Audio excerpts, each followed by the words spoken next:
Okay, hi everyone and welcome to today's video. Now in the previous video we created a brand new SQL database and we put it here on the shortcut. In today's video I'll be showing you various functionality that you can do with your new SQL database in the cloud. Now the first thing we're going to do is going to back up our database into a failover data center. So our virtual machine is backed up to a virtual failover data center. Now we're also going to do the same to our database. Before to that, I just want to change the theme here. Sometimes the white background can be quite taxing. So when you click into the database here, we'll get an overview of our database called BIS 2020 database. Okay. The top here we have the various essential information. So we can see it's belonged to our resource group. The status is it's online. It's in the UK South. That's where our data center is. The subscription is Azure for Students. The subscription ID. So that comes in handy if you need to go on to Microsoft Azure support. Now remember the tags. You can see here the tags are Trevor from the IT department is working with this SQL database. If I click into it, I can see the various resources Trevor is using. So going back again, we see the server name. Okay, I'm going to copy that. I'll tell you soon later on in the video. We see our connection strings, our pricing tier, and various other elements. So we can see here the database is running. It's been running for the last hour. You can see here the various CPU that's gone through. You can see the compute utilization. And right down here you can see the database data storage that we have left. So we have a maximum storage 1 GB and so on. Now if you want to check the price, as I said before, you can go into your subscription here. You just click on the credit there and you'll be able to see there how much credit you left. So I have $96 and I've spent $4 over the past while. Okay, let's go back into our database again.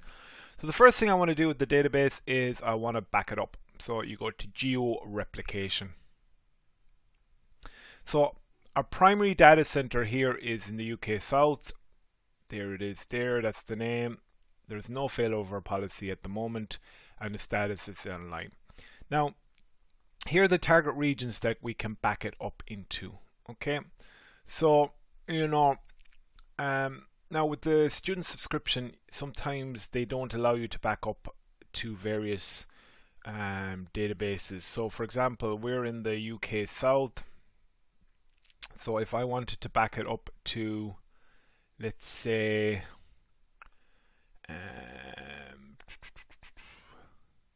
UK West,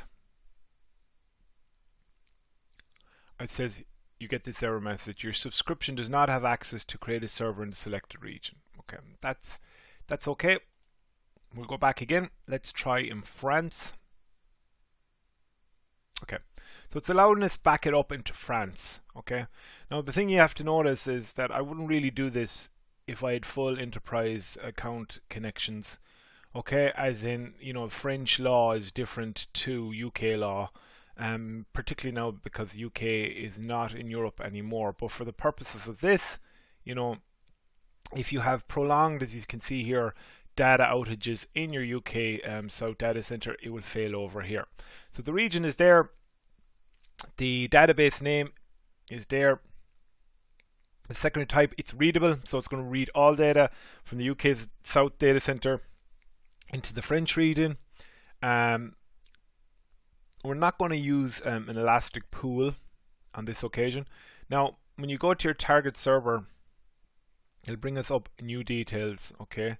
So you'll have to create a new server name. So I'm going to call this BIS 2020 Database France, okay?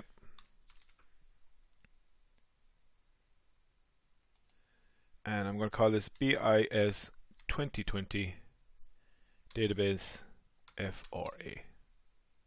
Okay. You set up your password as you've done previously.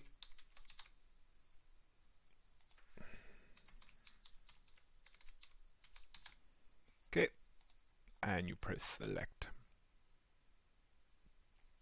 Great. Okay, we've created our new target server here. In terms of the elastic pool, it doesn't really allow us to change it because we have an elastic pool on the original database. In terms of the dating or the price tier, so we just want to make sure that the pricing tier is similar to the first one. Okay. So we have it serverless. That's okay. In terms of the storage, that's okay. And we'll see this is going to charge us around 0.16 euros. Okay. If I wanted to increase, the max cores, I would do so here. And if I wanted to change the data, I would do so on the original SQL database. Okay, I will apply, and I'm going to press OK. So it's now submitting the data, the deployment, and this should take a few minutes. Okay, that's succeeded. Go up to our notification panel. You can see here it's been deployed successfully. Okay, so I'll dismiss all here. So you can see here our primary data center with our SQL database is in the UK South. There's the server name, and we see our secondary data center, which is located in France Central, and it is the status is readable. So any data that gets created over here will be automatically backed up here into France Central. And by readable, it means all you can do is read the data, okay, for the time being until this becomes the primary data center. Okay, so that's all about geo-replication. As I said before, it's how you create a second database in case something goes wrong with your primary database. Now, for the next part of the video, what I'm going to show you is how you can work with your data on the cloud with legacy systems offline. So what I want you to do now is open an Excel sheet, a blank workbook as such. Now, when you go to data, you can connect to various data sources here on the left hand side. One of them is an Azure SQL database, which we've set up already. So when I click into that, it's going to bring me a dialog screen, which is going to look for some credentials that we will have to go back into our Azure account to get. So we are looking for an SQL server database, and the only thing we need to fill out is this thing in green. So we're looking for the server name. Okay. Now, if we go back into our overview, we can see here that the server name is here. Okay, so I'm going to copy that to clipboard. I'm going to paste.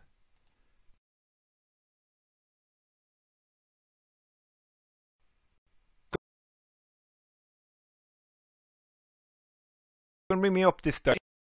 Interested in accessing any new type of windows. I'm interested in accessing the database.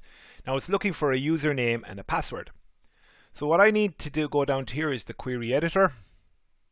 Okay, we can see here the login has been already populated.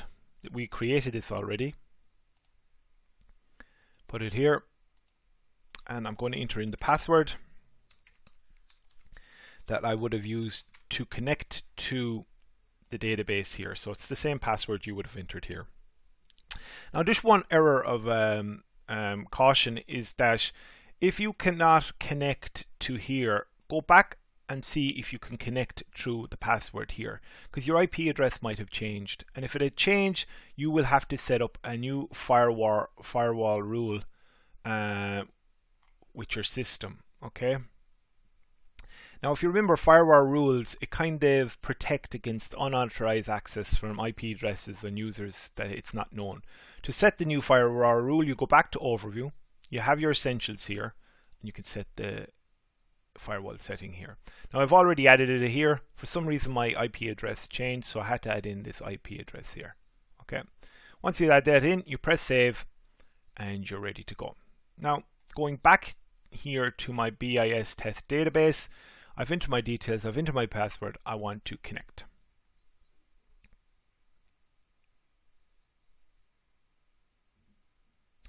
Okay, so it's loading the data as such. So at the top we can see here, it's our server. We can see the database here, which is our BIS 2020. And if you remember, when we were creating the SQL database, we imported some data, okay, called AdventureWorks. So the two things I want you to incorporate into this for analysis purpose, you can incorporate anything you want, but let's say I want to, so make sure you select multiple items. Let's say I want to run a pivot table and create a chart for the boss to show them what product is selling best. So I will click product and I will click sales order detail. Now what I'm going to do here, by selecting these on the left hand side, I'm going to load the data into Excel. Now remember, this is Excel that is on our own desktop, and we're connecting to a database which is up on the cloud in terms of Azure. So I'm just going to let those two tables load. So you can see here the product table has loaded. There's 295 rows, and we've seen the sales order details, which is 542 rows loaded. And you can see if you hover over it, you can see various details regarding that table. So sales order detail, sales order ID, sales order detail ID, order quantity, and so on. We can see the columns. We can see the data has been loaded, and we can see the data source is from actual Windows Azure. So the next thing I want to do is I want to add a pivot table. So what I want to do is go up to Insert, go to Pivot Table, and click Pivot Table. I want to use, so I just want to create a new worksheet. I want to use the workbook data number, and I want to press OK. Okay. So here we have the two tables have been loaded in for the pivot table. So in terms of the product, I'm interested in the name. Okay, we see the name of the various products that we sell as a company. I'll put that into rows. Close that up, and in terms of the sales order detail, I want to know I want to know the sales unit price. Okay, here we go. So I have the price and I have the labels. Now because it's gone to sum, it's showing me the total of sales for these various elements. Okay, now I can't really, you can throw a filter in there if you want to, see which items are actually selling well, or you can visualize it through a chart, which I want to do. So I want to insert a chart. You hover over there, perfect. Okay, see the total sales. Okay, so we can see here, if I hover over here, okay, for that product. So one of the mountain bikes called 200 Black is quite a good seller. I can see up here that a touring yellow speedster bike is also one of my next top sellers. Okay, you can see the sum of the unit prices here, the sales, and you can see the various elements the company sell. It seems to be biking equipment, and you can see their two top sellers. You could also divvy out which are the lowest sellers and see why those elements are not selling, if you wanted to also bring in the shopper location which is selling those items. Okay, so going back into our database, as you can see here, if you go towards our CPU usage, okay, interesting, we see, we are actually querying the database through the Excel, and it's acknowledging that here in our usage also. Okay, if we click into 24 hours and so on. So that's it for today's video. I wanted to show you how to back up your database. Number one, that's very important. So we backed it up in France. Ideally, if we had the full customization or the full package enterprise edition of this, we'd back it up into the server which is in the same country. I also showed you how to connect through, we have Excel on our desktop. I opened up an Excel workbook, I connected to the data up in our cloud, and I created a quick visual chart on which I could make a decision. So if I wanted to just name that there, total sales. Okay, and we can see how easy it's that. But using just a simple connection string, we can connect to our database in the cloud. Okay, so you could connect through this database through SQL Server, Visual Studio or any other type of legacy device, even Tableau, if you wanted to kind of provide an overview or a quick analytics chart to make a decision. Okay, thanks everyone, and that's the lot for this week's video.